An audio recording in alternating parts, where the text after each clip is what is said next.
Hello বন্ধুরা, কেমন আছেন সবাই? আশা করি সবাই ভালো আছেন। তো আমরা যখন মোবাইল দিয়ে ভিডিও করার পরে এই মোবাইলের ভিডিও একটু কাঁপাকাঁপি করে, ঠিক আছে? তো সেই কাঁপাকাঁপি কীভাবে বন্ধ করবেন বা স্টেবল করবেন সেটা আমি আপনাদের ক্যাপকাটের মাধ্যমে দেখাবো, ঠিক আছে? যদি ভিডিও কোনো কাঁপাকাঁপি থাকে সেটা ক্যাপকাটের মাধ্যমে স্টেবল স্মুথ করবেন কিভাবে সেটাই এখন আমি আপনাদের দেখাবো। তো ভিডিওটি শুরু করি। তো আমরা ক্যাপকাট দিয়ে করব। ক্যাপকাটটি ওপেন করে নিতেছি। তো আপনাদের যাদের ক্যাপকাট নাই তারা প্লে স্টোর থেকে ক্যাপকাটটি ইনস্টল করে নেবেন, ঠিক আছে? তো আমরা ক্যাপকাটটি ওপেন করতেছি, একটু সময় লাগতেছে। ক্যাপকাটটি ওপেন হওয়ার পর এরকম একটা ইন্টারফেস চলে আসবে। এখান থেকে আমাদের উপরে এই যে নিউ প্রজেক্ট দেখতে পাইতেছেন, এই যে নিউ প্রজেক্টে ট্যাপ করব, ঠিক আছে? ট্যাপ করার পরে অনেকগুলো আমাদের গ্যালারি চলে আসবে। তো গ্যালারি থেকে আসার পরে আমরা এখান থেকে যে কোনো একটা ভিডিও সিলেক্ট করব। আমরা এই ভিডিওটি সিলেক্ট করলাম। আমরা এই ভিডিওটি কাজ করব। দেখুন এই ভিডিওটি কী রকম লাফালাফি করতেছে, কাঁপাকাঁপি করতেছে। এটা আমরা স্মুথ করব, স্টেবল করব। তো আমরা এখানে অ্যাড আছে, অ্যাডে ট্যাপ করব।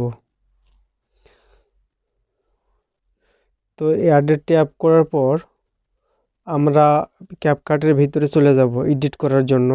তো এরকম একটা ইন্টারফেস চলে আসবে। তো আসার পরে আমরা এখানে যে ভিডিও যে বার দেখতে পাইতেছেন এখানে ট্যাপ করব। করার পরে এখান থেকে আমরা একটু স্ক্রল করব, করে একটু বাম সাইডে নিয়ে যাব, ঠিক আছে? এরকম অনেকগুলো নিয়ে যাব।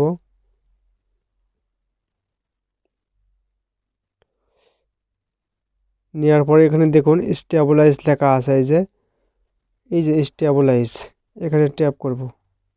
এখানে ট্যাপ করার পরে এখানে আমাদের তিনটা অপশন আছে, ঠিক আছে? এর মধ্যে আমরা যেটা মাঝখানে এটা আছে রিকমেন্ডেড, এটা আমরা এখানে ট্যাপ করবো। এই যে গোল বাটন আছে, এখানে টেনে আমরা এখানে নিয়ে আসবো। এই যে নিয়ে আসার পরে আমাদের কাজ শুরু হয়ে যাবে।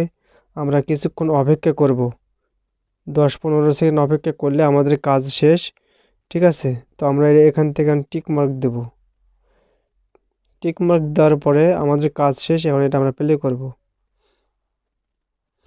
এখন দেখুন ভিডিও কাঁপাকাঁপি আর নাই।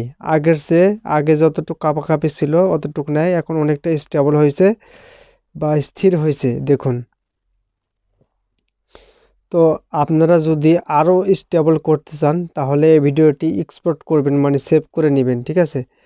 এই ভিডিওটি সেভ করার পরে পুনরায় এই একই ভিডিও আবার করবেন, তাহলে আরও বেশি স্মুথ হবে। তো আজকের ভিডিওটি এই পর্যন্তই। ভালো লাগলে অবশ্যই কমেন্ট করে আপনার মন্তব্য জানাবেন। ধন্যবাদ।